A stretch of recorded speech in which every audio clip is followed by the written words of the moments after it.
नमस्कार, आपण पाहत आहे भांडा फोड न्यूज. एका दमात भ्रष्टाचारी कोमात.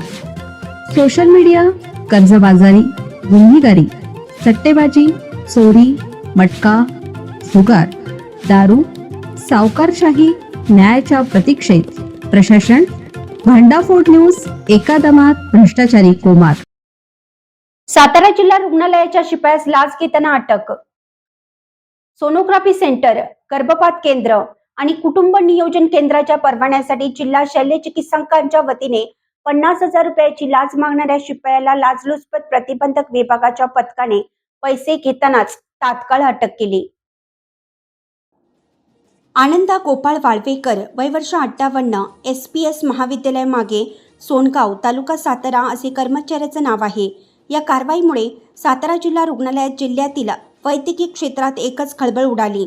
तक्रारदार याची भागीदारीमध्ये रुग्णालय असून त्यामध्ये सोनोग्राफी सेंटर, सरकारमान्य गर्भपात केंद्र, कुटुंब नियोजन केंद्र सुविधा सुरू करण्यासाठी त्यांनी जिल्हा शल्य चिकित्सक सातारा यांच्याकडे प्रस्ताव दाखल केला होता. त्याच्या मंजुरीसाठी ते तत्कालीन जिल्हा शल्य चिकित्सकांच्या दालनातील शिपाई आनंदा वाळवेकर यांना वारंवार भेटले होते. वाळवेकर यांनी जिल्हा शल्य चिकित्सक डॉक्टर युवराज करपे यांच्यासाठी 50,000 रुपये लाच मागण्यात आल्याची तक्रारदाराने 9 मार्च रोजी लाचलुचपत प्रतिबंधक विभागाचे उपअधीक्षक राजेश वाघमारे यांच्याकडे दाखल केली होती.